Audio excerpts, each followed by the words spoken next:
நீங்க இங்க வரதுக்கு முன்னாடி நாங்க ரொம்ப பயந்தோம். நீங்க மாமியார் கெத்தோட இருப்பீங்களோன்னு நினைச்சோம்.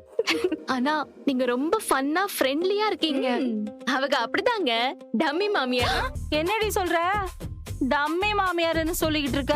எனக்கு என் புருஷனை விட என் மாமியார் தான் ரொம்ப பிடிக்கும். அடடடடா, அதுக்கு தான் தனி கொடுத்தனும் போனியோ? நான் தனி கொடுத்தனும் போன கதை உங்களுக்கு தெரியாதா? பேருக்கு தான் தனி கொடுத்தனும். ஆனா தினம் 4 தடவை என்ன பார்க்க வந்துருவா. எனக்கு இவகளை பார்க்காம இருக்க முடியாது. எனக்குமே அப்படிதான். ஏதாவது நடந்தா முதல்ல இவகிட்ட தான் சொல்லுவேன். 2வது மகனை கட்டிக்கிட்டாலும் முதல்ல வீட்டுக்கு வந்தவ இவதானே. அங்க என்ன ஒரே சிரிப்பு சத்தமா இருக்கு? மீனாவோட மாமியாரு ஏங்க இப்படி இருக்கு? சின்ன பிள்ளைங்க கூட சேர்ந்து சிரிச்சுக்கிட்டு இருக்கு. நான் போய் என்னன்னு பாத்துட்டு வரேன். என்ன நடக்குதுங்க? சமைக்கிறோம், கூடவே கதை பேசி சிரிக்கிறோம். வாங்க நீங்களும் எங்க கூட சேர்ந்து சிரிக்கலாம்ல. வயசானா ராத்திரி மட்டன் சிக்கன் சாப்பிடாம இருக்கலாம், சாயங்காலம் பஜ்ஜி வடை திங்காம இருக்கலாம். சிரிக்காம இருக்க முடியுமா? வாய் விட்டு சிரிச்சா நோய் விட்டு போகுன்னு பெரியவங்க சும்மாவா சொல்லிருக்காங்க? நீங்க கிச்சன்ல என்ன பண்றீங்க? ஒருத்தவங்க வேலை பார்க்கும்போது ரெஸ்ட் எடுக்கிறதுலாம் எங்களுக்கு வராது. மீனா, இது உனக்கு. அத்தா முட்டை மிட்டாயா? தேங்க்ஸ் அத்தா. அகிராஜே, அப்பா, இன்னைக்கு தங்கராஜ் மாப்பிள்ள வராரு, ஞாபகம் இருக்குல்ல? ஞாபகம் இருக்குப்பா. நானும் காலையில இருந்து பாக்குறேன். தங்கராஜ் மாப்பிள்ள வர போறாரு, வராரு, வந்துகிட்டே இருக்காரு. காரக்குடிய கடந்துட்டாரு, கல்லு கட்டிய நெருங்கிட்டாரு, புள்ளையார்பட்டிய தாண்டிட்டாருன்னு அவரை பத்தியே பேசிட்டு இருக்காங்க. பாத்துட்டு வரேன். கோச்சிங்ல எப்படி போச்சு? நல்லா போச்சு. உங்களுக்கு வீடு இப்ப செட் ஆயிடுச்சா? அதெல்லாம் நல்லா ஆயிடுச்சுப்பா. நீ இந்த யூனிஃபார்ம்ல ஜம்முன்னு இருக்க. சினிமால வர போலீஸ் மாதிரி நல்ல கம்பீரமா இருக்க. சிரிச்சு சிரிச்சு பேசிட்டு இருக்காரு, அததான் பாக்குறேன். சிரிக்கவே மாட்டான்னு நினைச்சிட்டியா நீ? அவர் இப்படி சிரிச்சு நான் பார்த்ததே இல்ல. அதெல்லாம் நல்லா சிரிக்க சிரிக்க பேசுவான். அவன் ஒண்ணு பெரிய வில்லன்லாம் கிடையாது மதி. மீனா, ஆ செந்தில் போன் பண்ணானா? பண்ணாகத்த. எங்க இருக்கானா? அம்மா வீட்டுலதான் இருக்காங்களாம். ஏய், நீ கதிர் கிட்ட பேசினியாடி? எங்கத்த உங்க புள்ளதான் பிஸியாவே இருக்காரு. ஏய், பிசினஸ்னா சும்மாவாடி? வேலைன்னு வந்துட்டா அவன் உங்க மாமா மாதிரி. மாப்பிள்ளன்னு இம்புட்டு பதறீங்களே, நிஜமாவே ஒரு பெரிய ஆளா? அவரு டெரர்னா டெரரு, அப்படி ஒரு டெரரு.